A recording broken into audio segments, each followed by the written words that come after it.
नमस्कार मित्रांनो, मी सुरेखा पुन्हा एकदा स्वागत करते हितगुज या चॅनलवर. मित्रांनो, खरं तर नवीन स्कीमला सुरुवात करण्यापूर्वी मला तुमच्यासमोर एक महत्त्वाचा मुद्दा मांडावासा वाटतो. आपण अलीकडच्या काळात खूपदा बातम्या ऐकत आहोत की अमुक एका कंपनीने इतक्या कर्मचाऱ्यांना कामावरून निलंबित केलेलं आहे. मागच्या वर्षी म्हणजे 2025 मध्ये जवळजवळ 50 ते 60,000 कर्मचाऱ्यांना कामावरून निलंबित करण्यात आलेलं आहे. ज्यापैकी बहुतांश कर्मचारी हे IT आणि स्टार्टअप क्षेत्रातले होते. आता ही इतकीच फक्त चिंतेची बाब नाही आहे, तर भारतातील वाढती बेरोजगारी हा देखील चिंतेचा विषय आहे. आता हा जो तुम्हाला इथे टेबल दिसत आहे, हा भारतातील तरुण बेरोजगार दर आहे अलीकडच्या काळातला. पिरियॉडिक लेबर फोर्सच्या सर्व्हेनुसार भारतातील ओव्हरऑल 10 ते 15% तरुण हे बेरोजगार आहेत. ज्यापैकी शहरी भागातील तरुण बेरोजगार दर हा 17.20% आहे. ग्रामीण भागातील तरुण बेरोजगार दर हा 12.30% आहे. पदवीधर शिक्षण घेतलेला तरुण बेरोजगार दर हा 29.10% आहे. माध्यमिक शिक्षण म्हणजे 5वी ते 10वी शिक्षण घेतलेल्या तरुणांचा बेरोजगार दर हा 7.10% आहे. आणि कोणतंही शिक्षण न घेतलेला तरुण बेरोजगार दर हा 3.40% आहे. आणि प्रत्येकी 3 पैकी 1 NEETची परीक्षा दिलेले तरुण हे बेरोजगार आहेत. आता यामागची बरीच कारणं आहेत.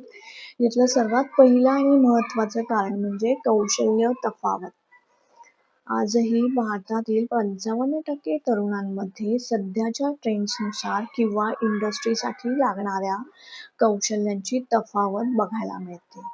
आता यामागे आजही आपल्या शिक्षण संस्था जबाबदार आहे, कारण आजही तिथं कालबाह्य शिक्षणावरती जास्त भर दिला जातो. याउलट रोजगारासाठी लागणाऱ्या कौशल्यांवरती कुठलंही फोकस किंवा भर दिला जात नाही. दुसरं महत्त्वाचं कारण आहे संस्थांनी निर्माण केलेले रचनात्मक अडथळे.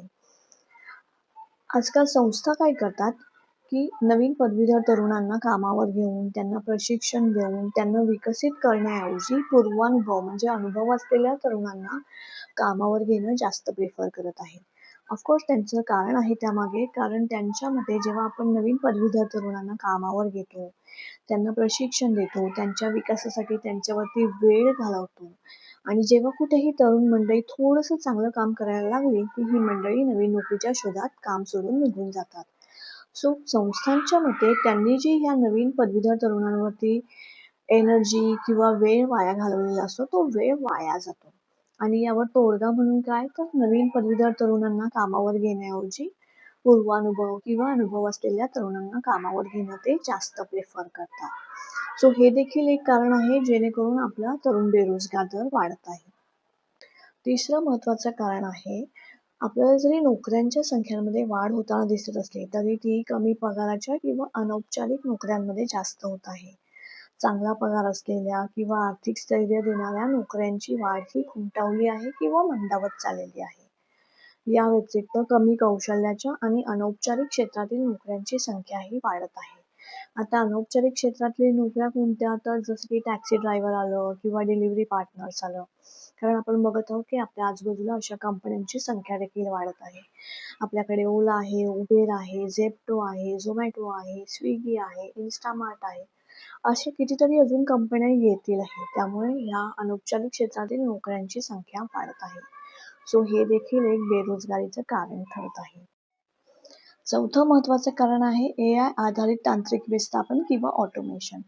वाढत्या तंत्रज्ञानामुळे पारंपरिक नोकऱ्यांची जागा ही तंत्रज्ञानाने घेतल्यामुळे बहुतांश कर्मचाऱ्यांना आपले काम गमवावे लागलेले आहेत. 90% जास्त नोकऱ्यांमध्ये आज AI टूल्सचा वापर केला जातो आणि आपल्या तरुणांमध्ये डिजिटल साक्षरतेच्या अभावामुळे तरुणांना नोकरी मिळणे कठीण होत आहे. सो हे देखील एक कारण आहे जेणेकरून आपल्या तरुणांमध्ये बेरोजगार दर वाढत आहे. या व्यतिरिक्त बरीचशी अशी अदृश्य कारणे आहेत जे भारताच्या बेरोजगार वाढीस कारणीभूत आहे. यातलं सर्वात पहिलं कारण म्हणजे भारताची अर्थव्यवस्था. भारतीय अर्थव्यवस्था ही अनौपचारिक असल्यामुळे आजही कुठलीही सुरक्षा किंवा करिअरमध्ये प्रगती करायला मिळत नसल्यामुळे भारतीय तरुण नोकरी करण्यापासून परावृत्त होत आहेत. दुसरं महत्त्वाचं कारण म्हणजे आपण मागच्या व्हिडिओमध्ये पाहिलं होतं की स्त्री-पुरुष कामगार दरामध्ये असलेली तफावत. आजही स्त्री कामगार दर हा पुरुष कामगार दरापेक्षा कमी आहे. सो हे एक कारण आहेच.